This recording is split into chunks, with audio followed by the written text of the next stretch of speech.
Newly released images unveil China's clandestine lunar expedition, which includes a covert rover destined for the uncharted territory of the moon's far side. Keen observers caught sight of a perplexing spacecraft attached to a lander set to land on the moon in the coming month. However, the purpose of the wandering robot remains shrouded in mystery.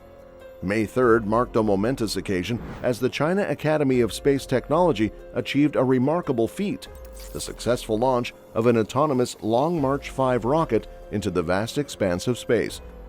In a groundbreaking endeavor, the country's Chang'e 6 mission has embarked on its first step. This ambitious mission seeks to achieve what has never been done before: collecting samples from the moon's enigmatic far side and safely transporting them back to Earth. In early June, the lunar lander is set to touch down on Earth's largest satellite, the Moon. This will be the primary payload of the moon-bound rocket. In that location, the spacecraft will gather samples from the surface and subsequently send them back to Earth using a return module. The process is reminiscent of the Chang'e 5 mission, where a spacecraft touched down on the Moon in 2020 and triumphantly brought back lunar samples to Earth after several months. Before its launch, minimal information was available regarding the Chang'e 6 mission. However, according to Space News, it was revealed that the mission would include payloads from France, Sweden, Italy, and Pakistan, although the specific details of these payloads were not disclosed. After the triumphant launch, CAST unveiled fresh images of the lander, capturing the attention of many. Observant individuals were quick to spot a tiny gray object with wheels attached to the side of the lander. "I noticed something interesting on the side of the Chang'e 6 lander," journalist Andrew Jones, who closely follows China's space program, shared on the social platform X. It is still uncertain what the suspected rover's main objective on the moon is. Interestingly, the Shanghai Institute of Ceramics recently released a translated statement regarding the components they provided for the Chang'e 6 mission. One of these components is an infrared imaging spectrometer, although its exact purpose remains uncertain. According to Space News, the robot's mission is expected to be brief due to its size and the challenging lunar conditions it will encounter. CAST already boasts the Yutu-2 rover on the far side of the moon, a remarkable achievement from the Chang'e 4 mission. This groundbreaking mission marked the first successful landing of a spacecraft on the far side of the moon in 2019. Yutu-2 has made significant discoveries, one of which is the detection of tiny glass spheres on the lunar surface. Once again, China has managed to astound the world by concealing its payloads. According to Space News, during the country's Tianwen-1 mission to Mars in 2021, a number of spacecraft, including a Mars orbiter and the Zhurong Mars rover, discreetly deployed miniature cameras to capture self-portraits on or near the enigmatic red planet. In the past, CAST has been known to keep a tight lid on various operations, such as the unfortunate fate of the Zhurong Mars rover and an intriguing incident in 2022 involving a Chinese rocket that collided with the moon's surface, carrying an object whose nature remains undisclosed. In pursuit of its ambitious vision, CAST aims to achieve the remarkable feat of sending humans to the moon by 2030. To pave the way for this momentous endeavor, the agency has planned to commence test launching a groundbreaking, giant reusable rocket in the coming year. Just like the new rover, the specifics of this mission are being tightly guarded. Embarking on an unprecedented journey, Chang'e 6 sets out to accomplish a remarkable feat, returning to Earth with a valuable payload of approximately 2 kilograms of lunar material. The far side remains a realm shrouded in obscurity, its enigma deepened by its elusive nature, hidden from our view on Earth. In 1959, the Soviet Luna 3 spacecraft captured the first ever photograph of it. Scientists around the world were astounded when they laid eyes on this photograph, which revealed the striking differences between the far side of the moon and the side we are accustomed to seeing. On both the near and far side of the moon, there are numerous craters to be found.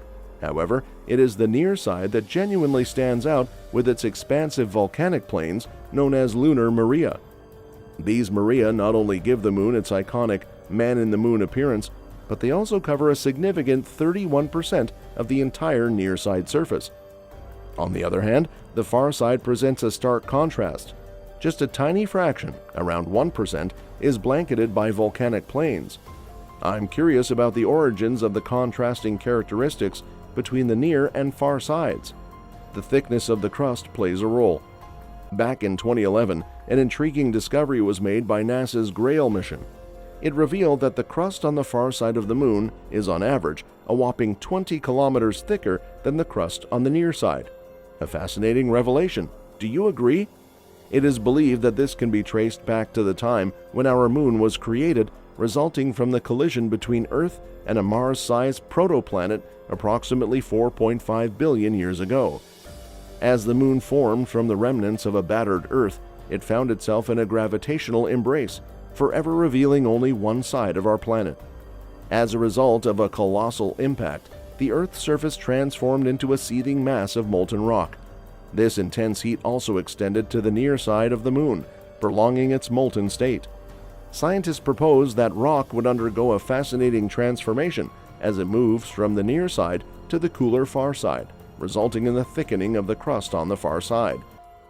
In a statement, Yuki Qian of the University of Hong Kong highlighted a fundamental finding that suggests the discrepancy in crustal thickness between the near side and far side could be the main factor behind the asymmetrical volcanism on the moon.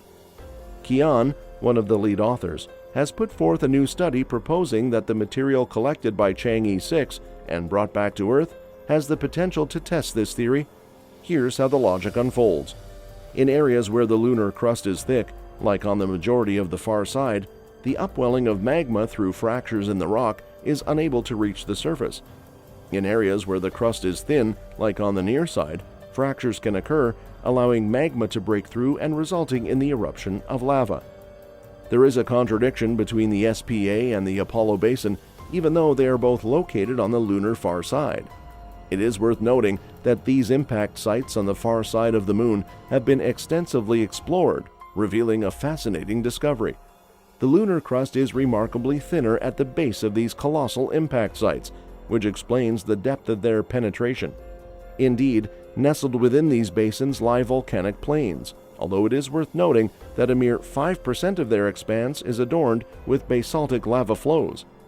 It's quite intriguing how the scarcity of volcanic activity on the moon contradicts the widely accepted notion that volcanic activity is determined by crustal thickness. This paradox has puzzled lunar scientists for quite some time. There is a potential alternative explanation that proposes the idea that the near side may have a higher concentration of radioactive elements compared to the far side. These factors led to the generation of heat, which in turn caused the lower mantle to melt. As a result, there was an increase in the amount of magma and a reduction in the thickness of the crust on the side closer to us. Therefore, there is an increase in volcanic activity. However, by touching down on one of the scarce volcanic plains on the opposite side, Chang'e 6 has the potential to retrieve samples and conduct direct tests to validate these theories. The Apollo Basin region where Chang'e 6 is set to land is filled with a wide range of materials that are worth exploring. There is also some evidence suggesting the occurrence of two significant volcanic eruptions in the region. Once upon a time, approximately 3.35 billion years ago, scientists speculate that the entire area was engulfed in a sea of molten magma with a scarce presence of titanium. Another eruption, estimated to have taken place 3.07 billion years ago, involved magma that was abundant in titanium. This eruption was more confined, originating near the Chang'e S crater and gradually spreading towards the east with diminishing thickness. According to the latest research, obtaining a sample in close proximity to Chang'e S would yield the most significant scientific advantages.